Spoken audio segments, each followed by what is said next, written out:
My name is Marquee, musician, rapper, record producer, unashamed crash follower, and today we're going to make a lo-fi beat in Logic Pro 10. Marquee Productions. I recently released a new lo-fi beat tape called Study Time 2. It's a very chill and relaxing project that is perfect for anyone who enjoys reading, studying, or just listening to relaxing music. And today I'll be breaking down track 2 off of Study Time 2 called Booksmart. So when I started this beat, I decided to grab my electric guitar and just strum some notes in a really simple chord, and this is what I initially played.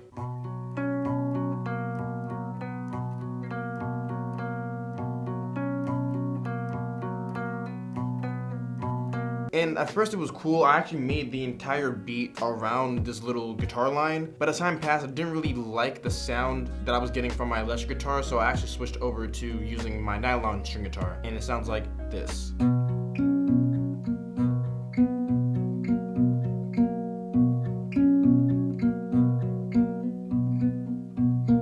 To me, the sound of the nylon guitar and maybe just me finger picking it rather than using a guitar pick, I guess that just fit the vibe of this track more. And also what I did with this line was I recorded it twice and then panned both parts into the left and the right speaker just to make it feel more wide and just give more space to put other stuff down the center. And with the electric guitar, I actually did add in a few more lines meant to be used as like background or like counter melodies. And here's one of them.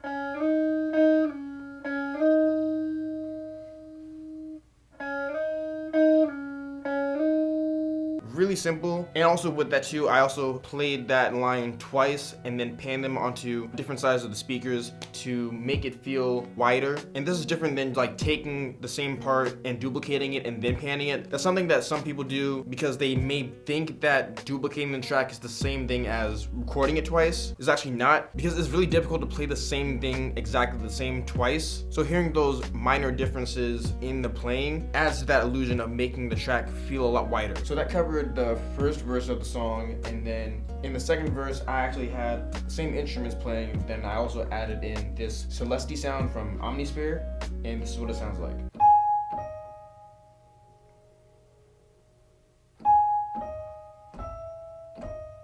I just wanted to add in another texture, another instrument. Since it is an instrumental, I don't want it to feel like it's a simple loop. I wanted to add in other instruments here and there just to make it feel like it was growing, that maybe the instruments were talking to each other, telling their own story. It's a really quick and simple part that only shows up very briefly, but it still adds another texture to this track that I actually like a lot. The bass line for the song is actually really simple. It's just 2 notes.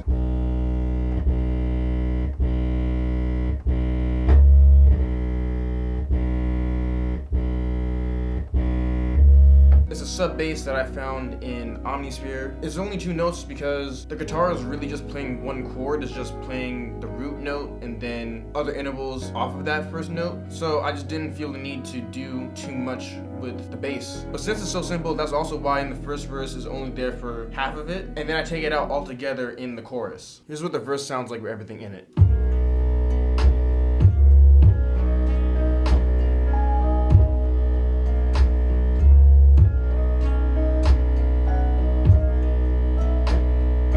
So in the chorus section, I wanted to actually switch things up slightly. I didn't want the entire song just to feel like one loop, so I played some different chords on the guitar to make this section stand out from the verses.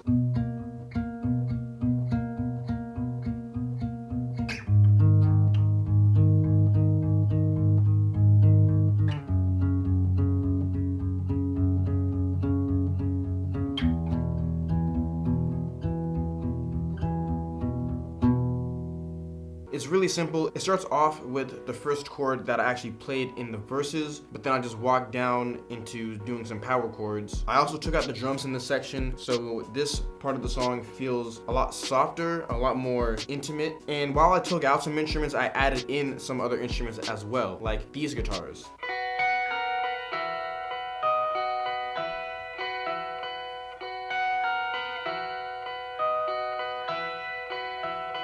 So they're both the same guitar, they have the same effect on them, but they're playing two different parts and they're coming out of two different sides of the speakers. So especially if you're wearing a good pair of headphones, it sounds really cool because those parts sound like they're talking to each other because they sound similar, but they're playing two different parts. Then actually to add another dynamic, in the second chorus, I actually added in some chords on a Rhodes piano.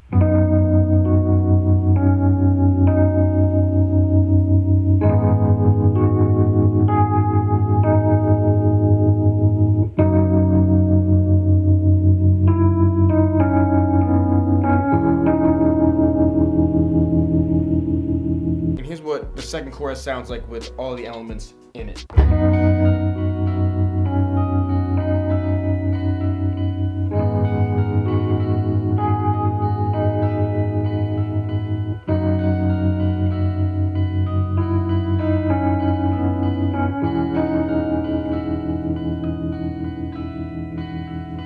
So here's the drum groove that I used in this track.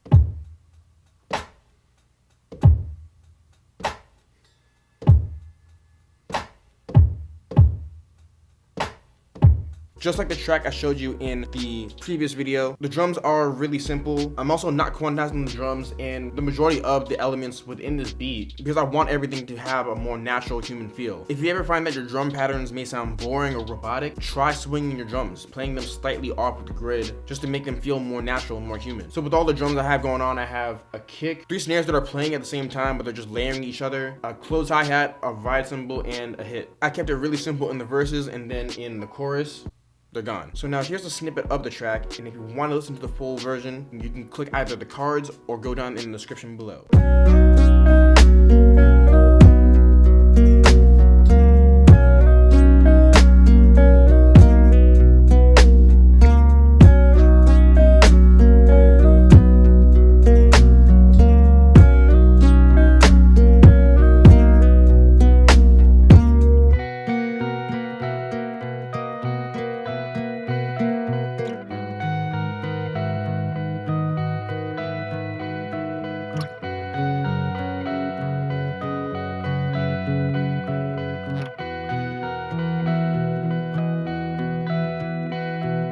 Thanks for watching this video. If you like what you've seen today, please give this video a thumbs up and subscribe to this channel and turn on notifications so you know whenever I upload new videos. Also, be sure to visit my website, lmarqueeproductions.com, where you'll be able to check out my music, my beats, my sample kits, my merchandise, as well as my mixing, mastering, and consulting services. Now go down in the comment section below and let me know, what do you think about this track? Do you like it? Do you hate it? Do you wish I added in more instruments? Is there something that you wish I could have taken out? Let me know in the comment section below. Also be sure to check in the description below to find a link to listen to Study Time 2 in its entirety. My name is Marquee, Marquee Productions.